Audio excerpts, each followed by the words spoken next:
Camp SlenderWood. There I was at the front entrance of Camp SlenderWood. The beginning of my 7-day-long prison sentence had begun. I never was into the outdoors. I much preferred staying inside browsing the internet. The only reason I was there in the first place was because my parents wanted some privacy to do their taxes. I was almost 18, and I knew what that really meant. I figured it would be better to just go with their plan than interrupt their alone time. Still, I had to admit to myself that the camp didn't look particularly unpleasant. The weather was nice, the trees were fresh and filled with green, and there was a crystal clear lake nearby the cabins. I figured it would be at least tolerable to stay there, even without a Wi-Fi connection. I decided I would give it a fair chance and keep an open mind about the new experience. In the middle of the camp, between the lunch benches, was a stage with a mustached man wearing a Camp SlenderWood t-shirt. Dozens of campers had already begun to surround the stage, while the man yelled through the microphone. "Welcome to Camp SlenderWoods, kids," he shouted. "My name is Elwood Dulcie, but you can call me Elwood. I'm the owner of this place, and I live here all season to help run the camp and answer any questions. We had an amazing turnout this week. There are 64 teens here ready to learn what it means to survive." I wondered to myself what he meant by survive. There was nothing in the brochures about this being a survivalist camp. We were supposed to be provided sleeping quarters and 3 meals throughout the day. Was I going to be expected to hunt a boar or something? I figured he must have been exaggerating and let the thought go after a few moments. "We've already assigned everyone their cabins," Elwood continued. "Just grab your camp ID cards from Lexi over there, and she'll point you in the right direction." He pointed to a pretty blonde in her 20s, who was also wearing a Camp SlenderWood t-shirt. She looked cheerful, almost overly cheerful, and was waving the ID cards in her hands enthusiastically. Kids began rushing over to Lexi to grab their ID cards and get their assigned cabins. I followed as well, tuning out the rest of Elwood's speech. With any luck, I'd find someone to spend these 7 days with that felt just as out of place as I did. Fortunately, not long after, I bumped into a quiet-looking guy trying unsuccessfully to load up my favorite forum on his phone. His name was Brian, and we hit it off instantly, spending most of the first day talking about how dorky all the camp supervisors looked. They all were over-the-top friendly and seemed to care just a little too much about what kind of day everyone was having. 2 counselors had already asked me if something was wrong when I had not finished all of my Salisbury steak. One of them even offered me cold medicine when I cleared my throat. The only worker there who seemed normal was Mr. Todd, the cafeteria supervisor and cook. He wasn't quite as talkative, but at least he didn't constantly patronize us. Brian and I wound up getting separated after dinner. I got to know a few more of the campers at that point, as well as see the camp supervisors put on a show and dance with no background music. When I got to my cabin that night, I was disappointed to see that Brian was not in the same one. There were 3 campers inside who apparently were my roommates. They seemed like all-right guys, but none of us talked much before going to sleep. I was actually excited about what was in store for the next day. Morning came very quickly, and it wasn't long before I found Brian sitting near the cafeteria. The benches were less full than yesterday, but it was still early. At first I thought most of the campers were still in bed, but by late afternoon it felt like half of them were missing. I went up to Mr. Todd and asked him if all the kids had come for breakfast and lunch. Mr. Todd shook his head and plopped a burger on my plate. I couldn't shake the feeling that something odd was going on. Everything felt much more active yesterday. There were only a few people circling the Camp SlenderWood puppet show, and even fewer were spread out in the woods area. I became more suspicious when I realized that a good amount of the campers were still missing by dinner time. What was going on here? I wished I'd gotten to know everyone better the first day, so I could figure out who was still here and who wasn't. When I got back to my cabin, all 3 of my roommates were already inside. It comforted me a little to see all of them. Perhaps I had just made a mistake. I decided to check with them to see if they had noticed anything strange. To my surprise, they all shrugged my question off and acted like they didn't know what I was talking about. Was I just making myself go crazy? How could 30 kids just up and vanish without a trace, or without anyone saying something? The thought was ridiculous, and I laughed about it to myself as I fell into a deep sleep. The 3rd day, things got even weirder. I guess my nerves were pretty worked up, because I woke a little before daylight. The camp looked much more foreboding under the darkness, the slender trees wrapping around the sky until all you could see were shrouds. Even creepier was the fact that I could see all the camp supervisors standing in a circle outside. I couldn't tell what was going on, but several of them were hunched over awkwardly. The sight was very unsettling, and I quickly hid away from the window so they wouldn't see me. It was at that point that I realized that 2 of my roommates were not in the cabin. I had seen them go to bed that night, but now their beds were fully made and their belongings were nowhere to be found. Out of panic, I woke up my remaining roommate to get some answers. When I told him our roommates were gone, he just got agitated with me and said we had no roommates, before going back to sleep. When day came, I left the cabin to investigate.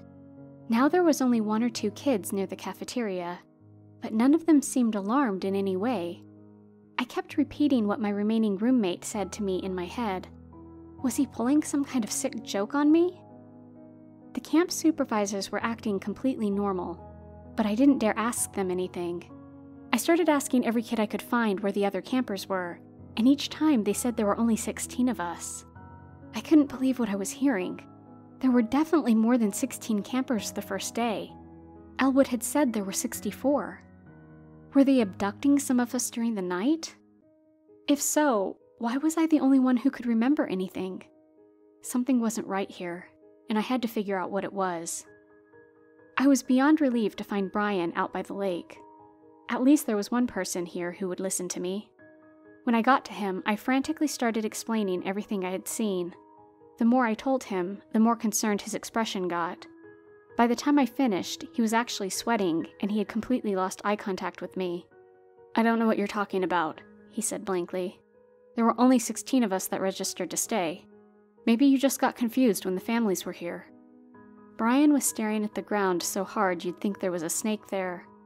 My heart sank as I realized I couldn't trust him anymore. I had never felt so utterly and completely alone. Without saying another word, I got up and left. I was walking in a fog, not even aware of where I was headed. Fear and dread was beginning to take over me. I had to find some place to hide. Eventually, I wandered back to my cabin, where I stayed under my covers for the remainder of the day. I didn't know what else to do, so I laid there helpless until I miraculously drifted to sleep. I wasn't surprised at all when I woke up to see my cabin completely empty. Sure enough, the few campers I managed to track down believed there were only 8 of us. This was way too much for me to handle. My survival instincts were beginning to kick in. I made sure no one was looking, and I darted off as fast as I could towards the exit of the camp. I was surrounded by at least 70 miles of wilderness, but it was better than just waiting to disappear. But they must have been watching me, because I was intercepted within less than a minute by Elwood and 3 supervisors. Elwood had a huge grin on his face and was staring at me with his eyes wide open. "Whoa there, little buddy. Where you running off to? I'd sure have hell to pay from your parents if I lost one of my only 8 campers." An impulse told me to fight, but I knew I was outmatched and outnumbered. They started closing in on me, causing me to back up slowly. Suddenly, Elwood stopped. "I know what you need," he smiled ominously at me. "You need to play charades with us. Come on, it's just about to start." Feeling trapped and violated, I reluctantly agreed and followed him to the bench area. I played charades all day, feeling sick as I pushed down my desire to yell for help. I didn't sleep at all that night. I didn't look out the window either. I didn't think I could handle seeing any more late-night gatherings by my prison guards. When the morning of the 5th day came, I felt hungover from stress. My eyes had sunken in, and my skin felt dry. There were now only 4 campers left, which didn't even make sense anymore. As I got my breakfast, I looked up at Mr. Todd and remembered how he had been the only one that I felt was normal. Now that I was thinking about it, I didn't see him in the circle of supervisors outside either. He was my only chance, so I very quietly whispered to him, "Mr. Todd, please help me. They're going to take me if you don't do something." Mr. Todd didn't look at me, but I could see him trying hard to keep his composure. His eyes looked like they were slightly watering, and he was shaking. It reminded me of the way Brian reacted when I reached out to him. "If you need to talk, come see me by the lake this afternoon," he responded after what felt like an eternity. I could tell by the way he said it that he wanted to end the conversation for now, so I quickly headed out to eat. I waited by the lake for the entire day, but Mr. Todd never showed up. I waited until dark, when a supervisor came and escorted me back to my cabin. I felt defeated, and due to not having slept in 2 days, I felt exhausted. I fell asleep within minutes and enjoyed the temporary peace. It was the 6th day now. The week was almost over.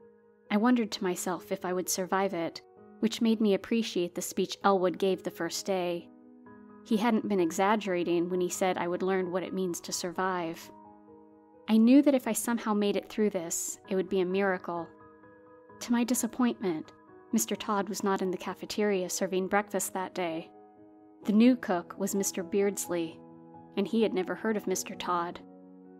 It was now down to 2 campers, but what really shocked me was that the only other camper left besides me was Brian. I hadn't spoken to Brian since he had lied to me. I still felt uneasy about him, but I was beginning to accept that there may be nothing more I could do. Perhaps as a way to make peace with my situation, I sat down with Brian and began to talk. "You may be hiding something from me, but you are the closest thing I have here to a friend. I don't want to try to force the truth out of you.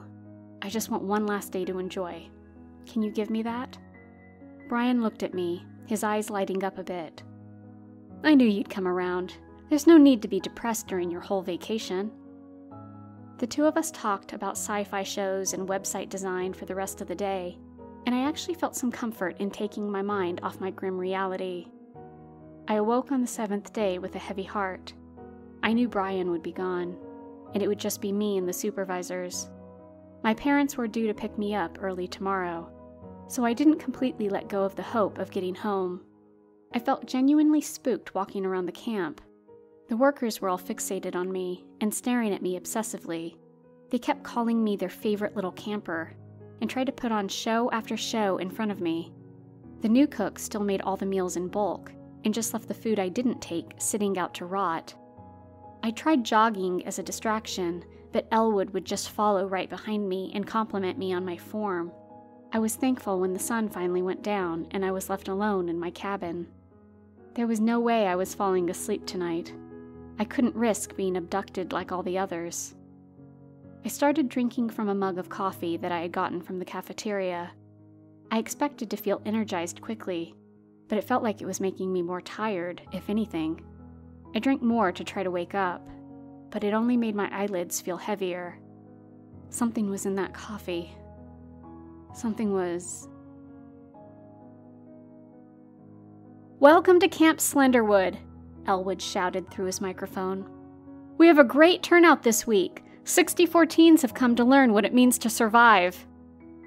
"I didn't see anything in the brochure like that," a freckled kid whispered to another camper in the crowd. "You don't think that has anything to do with that missing kid from last year, do you?" "Nah, this place is totally safe," the second camper answered back. "By the way, I'm Brian.